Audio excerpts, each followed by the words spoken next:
I'm having a wonderful talk. I speak with Nan frequently, I guess over the past 30, 40 years, really. I mean, little odd Well, details that's of true. this. We've known each other a long, long time, and I am so impressed with Nan Washburn. She is the conductor and music director of the Michigan Philharmonic Orchestra. This past season, she had the orchestra has its page at performingartsreview.net, and I put up a fabulous performance. This is a professional orchestra. It's what we call a per contact contract orchestra, but there is a core to this orchestra, correct? Correct. That you've built up over the years. You've taken this orchestra from a community orchestra to a full-fledged professional orchestra, and you're still moving, and that's what I want to try and lasso you about for season 2021. But the anniversary, your 20th season with that orchestra, just concluded, and I've watched a couple of the promos recently, as I mentioned to you off camera. The sound and level and quality of that orchestra has improved like almost by light years and quantum leaps. It's always been a good orchestra since you went pro, but there's something going on here, and I think it's about the tremendous respect in which you're held by professional musicians, by your community, by everything else. And this is an achievement. We don't need to talk about it in depth, but it's a great achievement. Tell me how it feels having just finished your anniversary season, and we're going to have the tributes from a state senator, I believe, and others, and just uh, the passage to okay, we'll touch on it. Okay, a All right. woman conductor. Okay, now that's All right. hard. Period. And thankfully, those days are passing. I hope forever, but there's always trouble. Anyway, tell me how you feel about this season that just finished, the 2018-2019 season. Did I get that right? Yeah. Well, it was really exciting. I mean, to be able to say, acknowledge that we were here for, that this is my 20th season, but I said right from the beginning, I didn't really want to have it be just about me. It was really about celebrating how far the orchestra has come. And I think that, to your point, the orchestra really got behind that and thought this is also a showcase for us. There was lots of interest and focus on the orchestra with this anniversary. Certainly, I coined the term "naniversary" because of a marketing thing. I thought that would Oh, be you're cool, so good. and it worked really well. But our executive director, Beth Stewart, really went out of her way to get all these tributes. But again, it was not just about me having survived 20 years, but just what has the orchestra's accomplished in that. And certainly, I'll take credit for leading the troops. But as we know, as conductors, the orchestra never can sound good if you don't have really wonderful players who really want to play and play, beautifully. You can flap your arms all around, and it's not going to happen without those musicians. So it really was a very celebratory year. And as you said, also we did get to do slightly bigger orchestras for a couple of the performances, and that always, as you know, costs a little bit more money. So we can't do that every year. That certainly helps the sound of the orchestra tremendously when you can have more strings. Yep.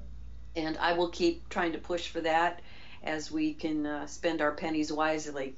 There you go. And as an inevitable fallout of that, once in a while, popping a few more musicians doing a larger piece, the audience isn't sitting out there dumb. They Yeah, hear it. They hear the they hear it. change, and pretty soon, maybe they support that. I mean, let's get clear. Money doesn't fall off of trees. The arts No. are beloved by all, but there are no, elfin creatures that leave pots of gold for orchestras. It's hard, hard work, and even it's up of this struggle to raise money for orchestras, especially regional Always. orchestras. Always. It's uphill, and it's also, there's still resistance. But from a public that leans more towards staying at home and watching TV, what could I say? It's been that way for a while, but it's getting worse, of course. But I guess what I'm trying to say is bringing in what you have achieved is phenomenal. You have a solid audience. You can see it literally in the videos. Uh, you have an orchestra that clearly understands something about it. It is about leadership, but it's also an idiot cannot achieve a thing flapping his her hands in front of an orchestra. Okay, so even pretty good people can sometimes be, how shall I say, disregarded by professional musicians because they have played Mahler one, let's say, more times than you've perhaps conducted it. Hmm. But the point is when they're, and I'm not here just to be your cheerleading crowd, but when musicians of the quality of this orchestra, it is a professional orchestra, when they know what's going on from the podium, bam, things get a whole lot better. Give me a little overview. Just then we're going to move on to some specifics about the programming for next year and how it obviously is taking things to a whole other level. How do you, in your brain, how do you decide what's too much to push for? How do you balance that with a board that's saying, how do we raise the money? Where we stuff like that. How do you do that magic? Talk to me. Well, I honestly start each programming session for myself as how are we going to sell the season? I mean, it really comes to that, and looking for any special recognitions or anniversaries or various things that can happen. And as we all know, as conductors, when we program, we have our bookend concerts, our big concerts on either side of the beginning and end of the season. We have certain things that are kind of always in place, our Halloween concert, our holiday concert, our February pops, those kind of things line up. But one of the things that jumped out was that there was the 100th anniversary of Veterans Day. And I thought, well, I can't not acknowledge that. So November now has become a Veterans Day celebration. So you get those kind of things plopped out, and then you start to fill in the pieces. Obviously, the opening concert, any season I've ever done, I like it to be a big celebratory type of concert. And it's a little bit slightly West Coast leaning in No, the not in composer Michigan. who was from Southern California, he's now in Seattle. Miguel del Aguila is going to be featured prominently with his really wonderful, wonderful two pieces. One of which will be a premiere that we'll be doing, and then the other piece that he's done. I'm going to look at my notes here to make sure I pronounce these things right. Atili Is Carabagna. Morada, Oh, okay. uh, I'm looking at it. Isla Morada, That's a hard and one. Carabania. And the Carabania gets really, really Caribbean and very, very exciting and fun. So it's a really lively way to start out the season. And then we have a young artist from the Los Angeles area coming, and he's a fabulous violinist, Kevin Mura, and he's only 15. Oh, And he is the student of the violin soloist Danielle Belen, who we had perform with us this year. And 2 days after she played the Barber Concerto with us last year, I was thanking her profusely, and she goes, "Yeah, yeah, yeah, yeah. I got somebody. You have to get Kevin to play." And so he's doing Tchaikovsky with us. I mean, it's no small concerto; it's huge. But that's why we're so when I excited. look that's why when I looked at the program, I'm going down here. This is about what I mean about how you are pressing. Blah blah blah. All this stuff. There's a wonderful new piece. This new version of a premiere song. Tchaikovsky violin concerto. That's pretty impressive. Okay. Then the last piece, Stravinsky, the Firebird Suite. I mean, Yeah. you're pushing the envelope. Go. Well, that's for the orchestra, and they're already practicing. I mean, as soon as they see that listed up there, it's like, oh yeah. No matter that's one of those. Well, many pieces are. No matter how many times you play them, perform them, they're still hard. And this as a conductor, you open the score for the fifth time, and it's just like, did I really do this before? I mean, I've it's been there. you go right back to and you approach the piece differently each time you play it or conduct it as well. Yeah. So yeah, that's a hopefully a blockbuster kind of really knock your socks off season opener to get us going. Because obviously we want as many people to buy season tickets with that first concert and Do you come to come the up with whole these season. titles because they're very, very clever? And once upon my youth, I used to think they were quite superfluous, but I don't think so anymore. I think you've got to tease people. You got to get them into that concert. It's all marketing, yeah. Yeah, So and do you come I up with work. that, or do you have a team? I'm sure you have a team, but I mean, We do have our marketing committee, and but I come up with initial ones. The ones that are harder to come up with are more eclectic programs that aren't necessarily completely thematically linked, yeah. like the opening concert. If you've got just three or four great pieces, they don't necessarily all fit in a theme like Veterans Day. So I remember I used this eclectic and electric a few times, so it's recycled. I'll admit it, but it works because it's a very exciting concert, and it's alliteration, and it's kind of cute, and hopefully it gets people's attention. Okay, and we're not going to go alphabetically through the programming, but I kind of want to get at, because the next concert up is the Halloween concert, Yeah. Phantom Philharmonic, with, by the way, a ton of stuff, Yep. challenging stuff. This is, Well, this ain't what we'd easy. like to do on those is do scary classics, Uh, and then movie themes and things like that work that anybody would love.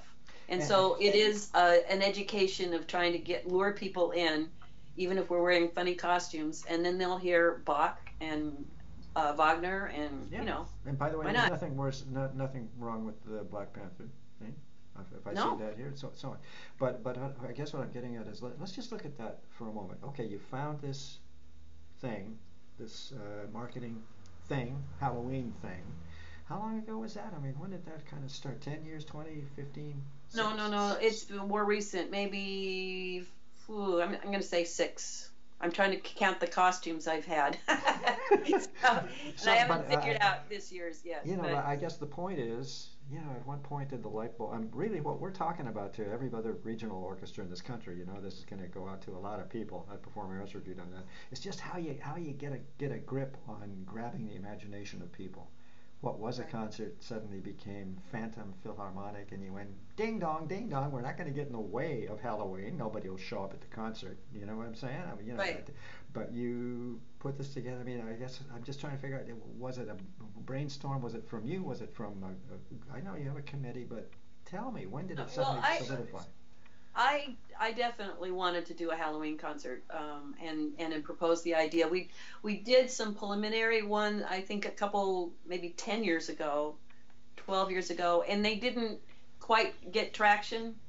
So we kind of revamped it, and there's a thing that's more specific. I'm not sure if it's this area of Michigan or if it's a Midwest thing, but Halloween is a very serious thing around here, and the decorations you cannot believe. So downtown Plymouth has scarecrows that decorate the Central Park, the Kellogg Park. And last year, actually, for the anniversary, I got to be a scarecrow, which was really, really. I think donned it with the tux and everything. It was really kind of Oh, cute. We're actually going to be playing this concert in the town up one notch up, and it's called Northville, and they do a whole thing about scarecrows, and scarecrows are everywhere in town. So there's already kind of this interest in Halloween and celebrating it very very big. So we definitely tapped onto that. There's a lot of interest in programming that kids can take part in, and and that's also yeah, that's part. hummable Halloween scary tunes. Yeah. Will stay with them Well, for their and then lifetime. you do audience participation at the end and do Ghostbusters, Of course. and that works really well. Okay. So you know what the theme is? Marketing, marketing, marketing. That's what we're going to be talking about here. For example, I am actually kind of moving ahead, uh, chronologically somewhat. But it could have been Memorial Day concert. Could have been, yeah, But a celebration of courage. Yeah. Bam! The imagination is captured right away, and it's a good thing. Mhm. It's a good symbol and a good image. Celebration of courage, that's what it was, all right. Any kind of risking your life for your country, all that good stuff. 100th anniversary of Veterans Day. People don't, almost said don't think much, but what I'm saying is the general public may not even quite realize it's the 100th anniversary. Because So you yes. did everything right here in this, in terms of marketing, and it's not a crass word. It's about how you get butts in seats, It's about how you make good Yep. things survive. This is good thing. Michigan Philharmonic. The baseball team, that's all fine and dandy, but this is good thing, this Michigan Philharmonic. Tell me about a little bit about just the general program. I see Charles Ives. I mean, you also, this is one of those tell me about this. We've talked before about it, but this isn't this joint with the Youth Symphony. What's that called? Or is that this on this Well, we concert? have our Michigan Philharmonic Youth Orchestra, and we have the top level group that plays with us in the spring. And this is our second level, Symphonia, and we There you always go. do a side by side with them. This one was a little bit challenging because it had to be somewhat thematic to the program, and I couldn't quite fit that, except that Leroy Anderson was in the military.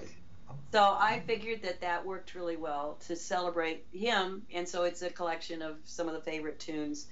So the youth orchestra will join us for that. But yeah, it's a way of doing some movie scores, Band of Brothers, music from Steven Spielberg, Lincoln with John Williams Beautiful music, music. lots of different things. But then we can also do Ives, who also was in the military, Unanswered Question. That's a very serious piece. We're doing a movement of the Ravel, Tombeau de Couperin, which, So, as you know, were miniatures, and each one was a tribute to one of Ravel's friends who was killed in World War One. So it's just a way of, reshaping a way of looking at the piece. And I've played that piece a number of times, but it's different in this context. yeah, yeah. So In fact, I hadn't thought of that in a long time. That connection. yeah. But and also, do you do a little narration on this concert to help people understand I something? will probably Okay. announce each piece and talk a little bit Little about bit about that. it. Yeah. And then very, very fortunate to find Linda Robbins Coleman, who is a composer I've known for a number of years, who has written this elegy for the greatest generation. And so it fits perfectly with our idea of having a new composer come in. She lives in Iowa, so we'll be bringing her in. And then playing this beautiful commemorative piece Well, for that's the good. generation. Iowa, so no flights. You can just bring her on the bus, right? You say, Yeah. just kidding. Okay, I'm sorry. I'm just kidding. I know, one And of by the those way, California jokes. and you bring soloists from the region, as you had with the Barber concerto from Mhm. the University of Michigan. This is all very, very, very important. And now I'm going to embarrass you a little bit. Egos. I know all about egos. Really?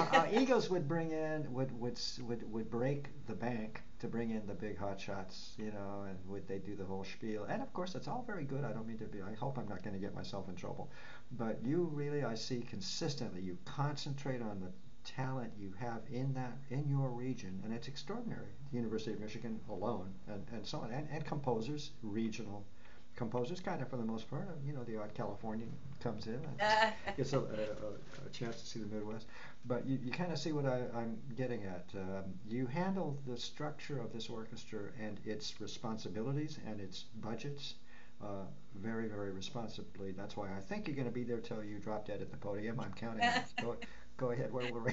Yeah, well, it's certainly making use of local talent is certainly, but we have the University of Michigan right here. I mean, with huge composers and soloists, and but also it's just a matter of what we're finding with some of the smaller orchestras is that it's not about a name soloist that brings in an audience. A lot of times we're introducing people for the first time to come to an orchestra, and so it's the big names wouldn't have the same impact for us in terms of sales necessarily. So it is more of the thematic programming and finding the artists that we bring in that will help us draw uh, either locally or internationally too. And by the way, you just hit on something, and it's a big danger that too many little orchestras fall into. I hope I'm not in trouble here, but we're having this kind of talk, which is that the little board knows, I'm just fantasizing, but knows Arthur Rubinstein, and says, "Oh, we'll bring Arthur Rubinstein to Knuckleburg, Tennessee Symphony Orchestra concert, and it'll be a sellout, and everybody's going to show up, and we're going to get rich." and nobody shows because nobody knows. Yeah. So I mean that's a real danger I think that orchestras can fall into thinking they're going Well, to. also, the marketing is very different now. We're relying. You mentioned our website. We get a lot of traffic through our website. We do lots and lots of stuff through our social media. Facebook's Um, very, very important. I have yeah, discovered and even in and the it's past couple of something years. that the various little videos, and I do little chats about the previews of all Yeah, the concerts. It's not the easiest thing to set up the camera in your office and do these things, but people really like that. They like seeing videos. They like personal things, and so all of those things have really shifted, and that's so important, especially because print media, as you know, is going away. I mean, it is going away. Yeah.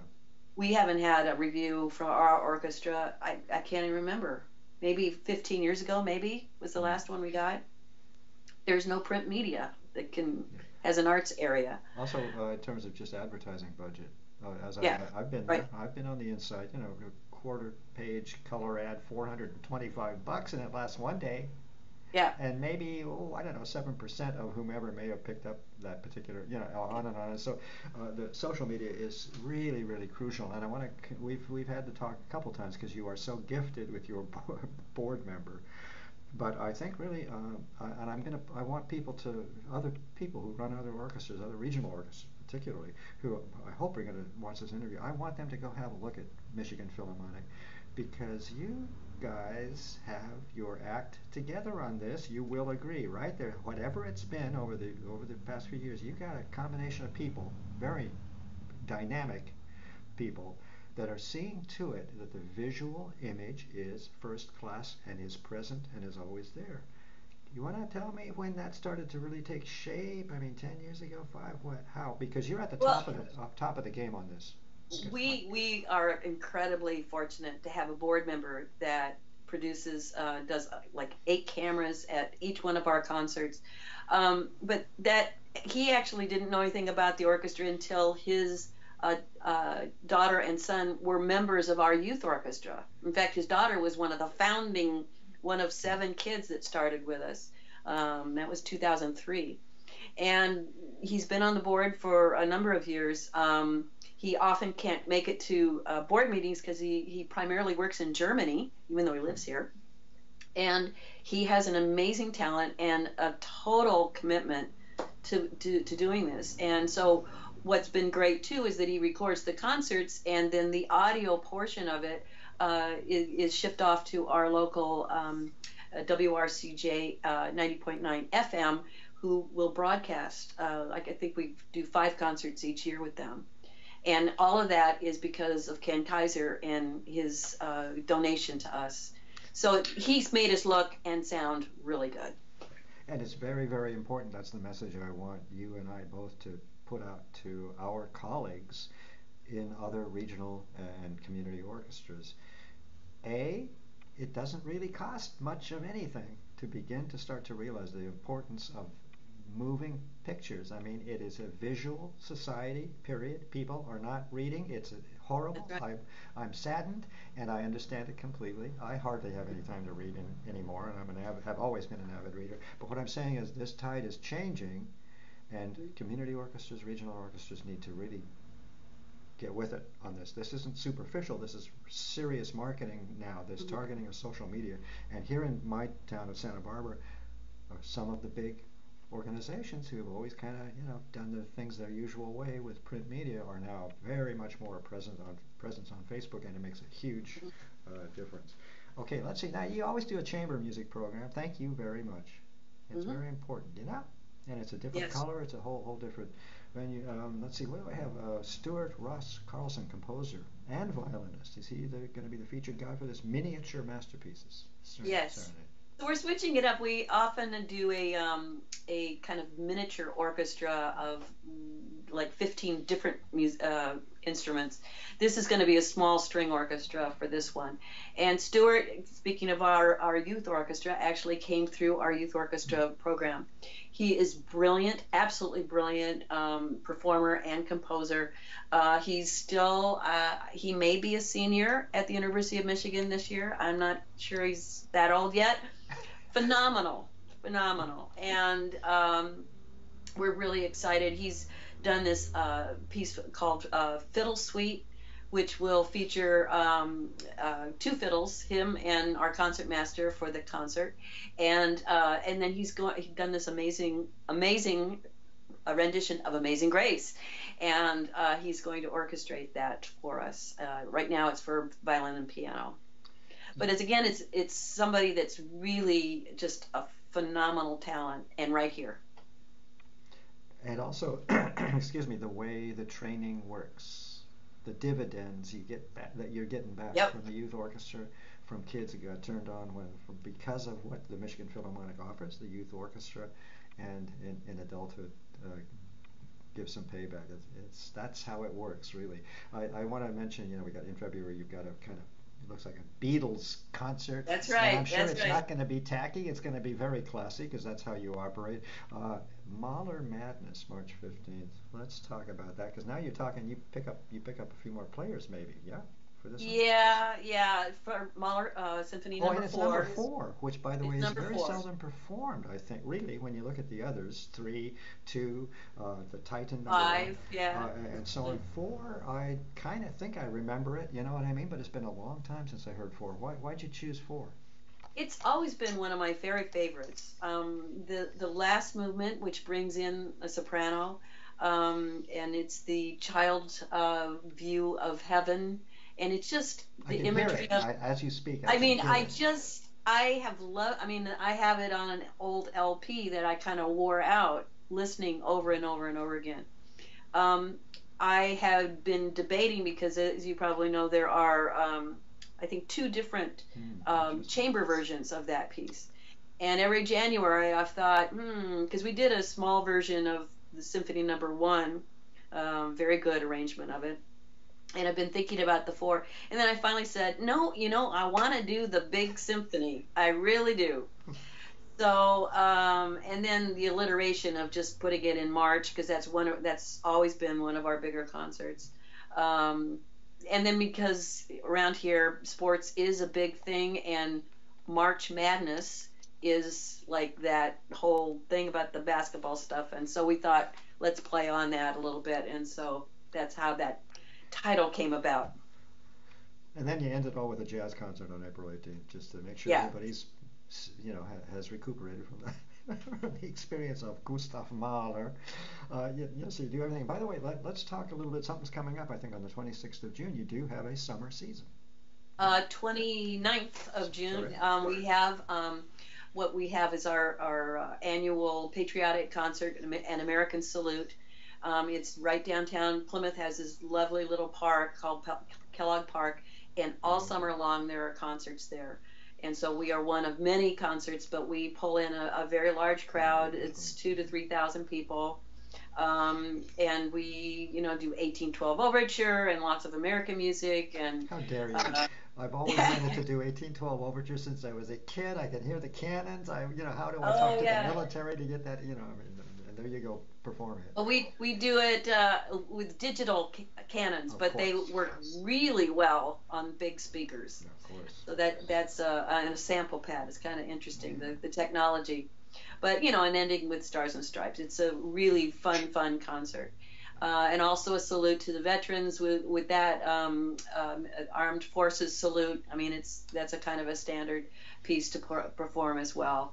And then also we're going to do Apollo 13, a little tipping of hat to Apollo 11, which is the, the 50th anniversary this summer of the landing of the moon. Got me, you're the researcher.